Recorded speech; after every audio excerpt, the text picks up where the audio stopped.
Hi everyone, welcome again. And today I'm here with Marcia Souza, all the way from Florida.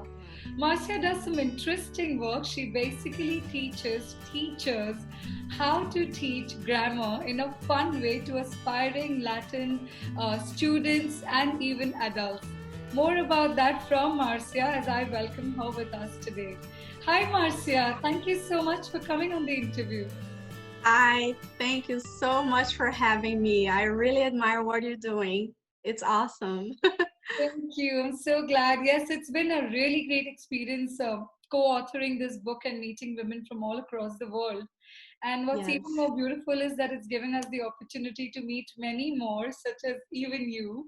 And yeah, so I think this is not just a book now for us. It's become a movement where we share our why. So before I ask you to share your why, Marcia, can we do a very quick introduction on you, what you do, a little bit Okay. about yourself, and then I'd love to know what your why is in the reason as to why you started your business. Okay.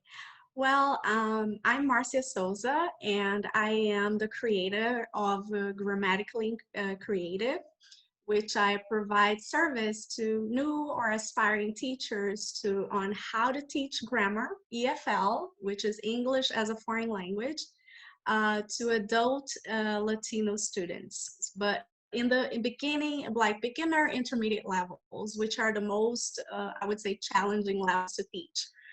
So that's what I do. I help new teachers or people who are willing to start teaching, but they have no degree in education, so they have no idea on how to teach. I help them to deliver fun and effective grammar lessons. So I created this business to help people because I know that there are a lot of people who have a passion for teaching.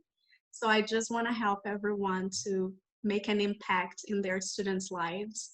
I have a bachelor of degrees, a bachelor of arts in language teaching. I'm from Rio de Janeiro, Brazil, so I'm a non-native speaker of English, but I've been teaching for about 24 years almost because I started very early. And I am very, very passionate about teaching. Also because a lot of times when people speak, I have the habit of constantly nitpicking on their grammar. But today I'm Right. going to be the one who's going to have to be careful because I'm sitting here with Oh, someone who actually teaches grammar. I pass, I kind of pass off as someone who's really good with grammar, with English. And now I'm going to have to be doubly careful so that I'm not oh falling no. off. Don't worry, and you will see why. I will tell you why you don't have to worry about it. I'm going to wait for that. So tell us why, share your why with us as to why did you think about starting this business? Was there a moment or was there a particular reason why you thought, hey, this is something what I want to do. I know there are women out there and or there are teachers out there who want to learn this to do it better. But what was that driving point for you to have started it as your business? Well, I believe that because I've always enjoyed being creative, creativity is, I think it's one of my main assets as a teacher. So throughout my career, I've always created games and different ways to teach grammar. And I was always sharing with the other teachers, and they would give me positive feedback saying, well, Marcia, that really worked, and students really enjoyed. And I've also had positive feedback from my own students. They would say, well, I had never gotten the point of that grammatical structure until you taught me. And now I get it, now I can use it. And that made me really happy. I was the happiest teacher in the world. So I was thinking, well, I think I need to share that with other people because I was always sharing anyway when I was at a working at a physical school. But now I work online, and a lot of teachers work online.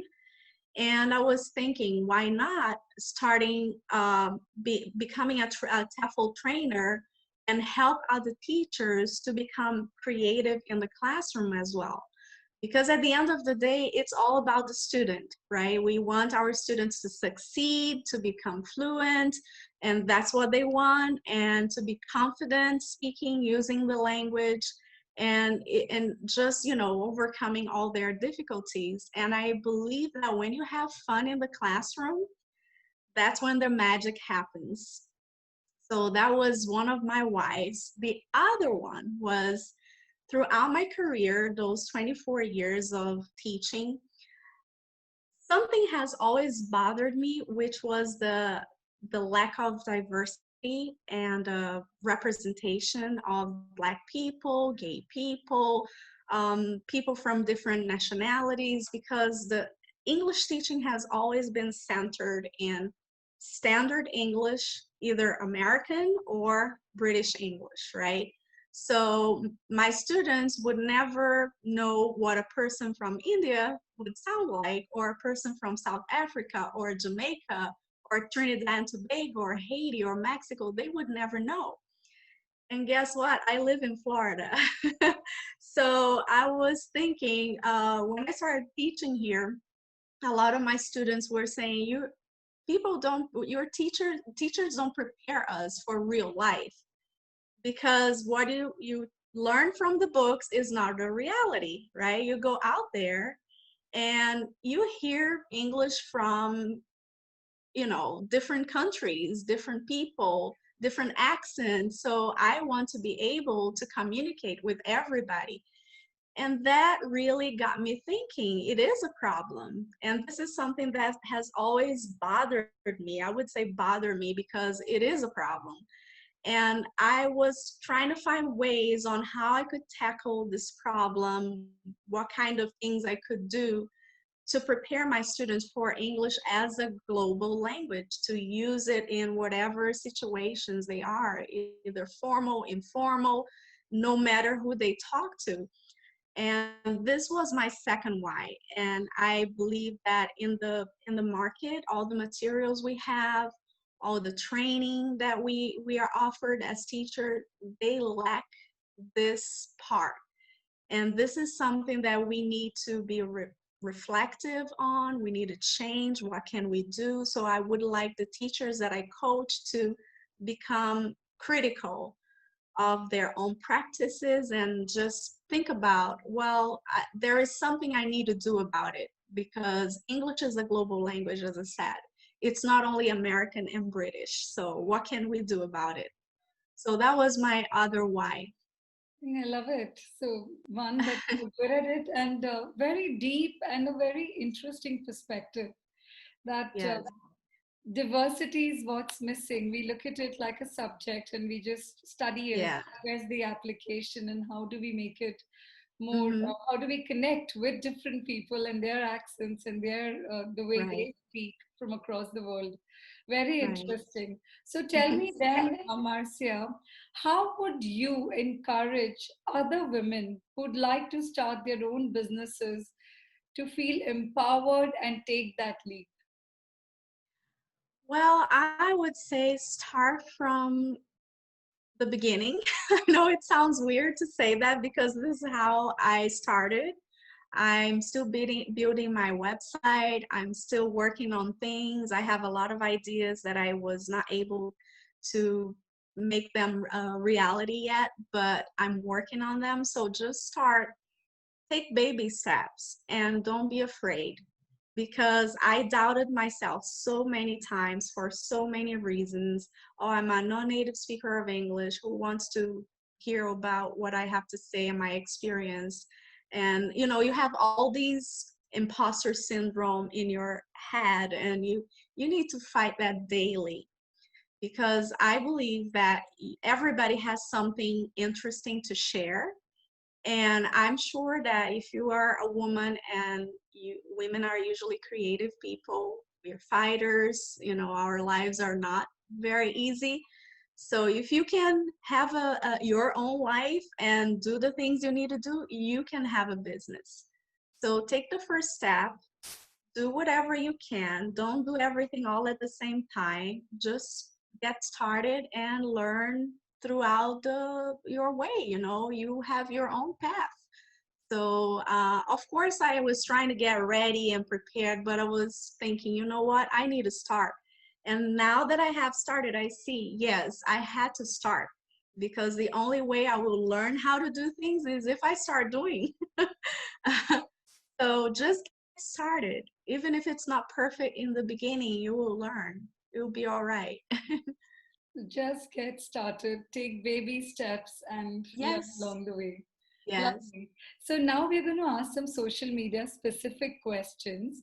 For Hmm. our Instagram audience, can you recall any one incident which is either memorable or even fun in the course of your journey that still brings a smile to your face? I don't even know how to classify this experience, if it's funny or not. I found it kind of funny, but and unfortunate that I had a lot of men trying to reach me, uh, you know, with weird proposals, I would say. And I don't know if you've ever experienced that. And I was assuming that it was happening to me because I was new on Instagram.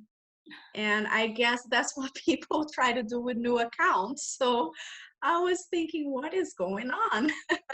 And how can I avoid these people? But this is also something you learn along the way. It's kind of funny, but unfortunate because I think this is something that us women, it's an extra challenge that we face whenever we are in the business world. So and I just made sure people understand why I was on Instagram because I don't think my page shows anything else that other than teaching and what is related to my business. So that's kind of, I laugh about it, but I think it's kind of sad, and I wonder if men go through the same thing. I don't know if you've heard of anything crazy like that.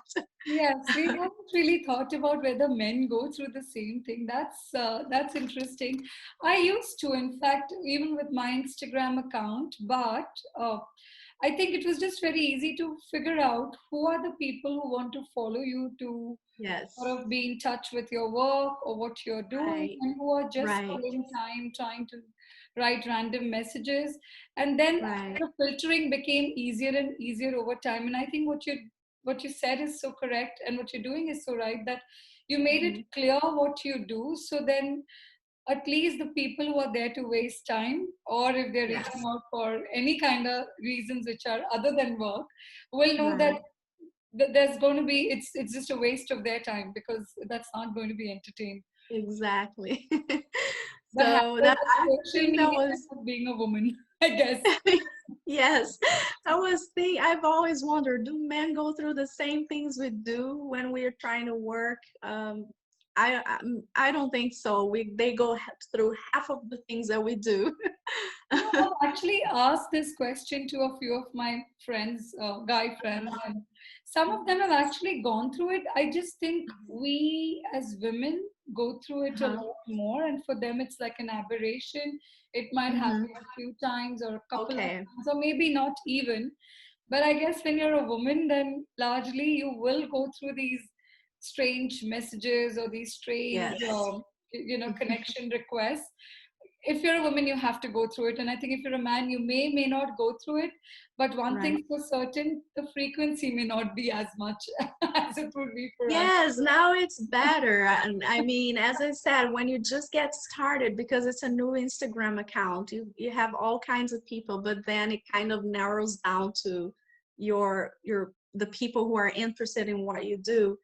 And the good thing about it is that after a while, the people you're trying to help, when they DM you and they send all those lovely messages saying, "Oh my gosh, you've helped me so much. I can't wait for your next post," or, "Oh, this is great. Oh, this is exactly what I needed." And now these are the kind of messages I receive. And there is no better feeling. And that's when I realized, okay, I was meant to do this. Fantastic. So, yes. For our Facebook audience now, they would like to know, what is the one business value you stand by? Uh, I believe is being creative and authentic. bringing your own personality to your teaching and sharing and building a healthy community of language teachers, exchanging experiences and learning from one another, no matter if you're a native speaker or non-native speaker. We can always help one another. And as I said, at the end of the day, it's all about the learners, the students, so that we can all make an impact in our students' lives. I think that's so lovely. And even when you're talking, I can see the word creativity is something, is your signature value that you do stand by. And that has really come out in this conversation. And that's brilliant because you wouldn't think that English needed to be taught in a creative way. You're like, hey, it's grammar and it is what it is. Right. Yeah, so Right, creativity, and that's the need of the hour today. Creativity, in fact, is one of the top 10 skills that the World Economic Forums has identified for the year 2020. So, way yes. to go! I guess you are on the right track. And I always tell my teachers, but you like grammar because you're a teacher, but your students probably don't. So you have to have them enjoy studying grammar, learning grammar. So that's what it's all about. That's true. And last but not the least, our LinkedIn audience would like to know if there has been a shift in the way you do your business with the new normal, and how are you adapting to that shift or that perspective if it has changed? Well, I am still adapting to working online because most of my experience has always been in a physical classroom. But this is, as I said, it's an ongoing process. We learn as we go, and we are all learning together. I think a lot of the teachers are learning to teach online. And I believe that because of this whole situation, that is more than necessary that people who are just getting started, they get the help that they need so that they can feel confident and comfortable while teaching. So I believe this is how it is going. And we are still in the process of getting uh, adapted. Nobody's fully adapted, I think. That's true. It's been so lovely chatting with you, Marcia. If our audience needs to reach you, and you said you've just set up your Instagram account and you're already Right. getting great messages, can you tell them what your handle is or where can they reach you? Yes, of course. My Instagram account is at G Creative Marcia. G as in grammatically Okay. creative, and my name Marcia, which is Marcia. G Creative Marcia, or Lovely. just grammatically creative. Great. This has been a lovely conversation. Thank you so much for making the Thank time you. and joining me here today. Thank you so much.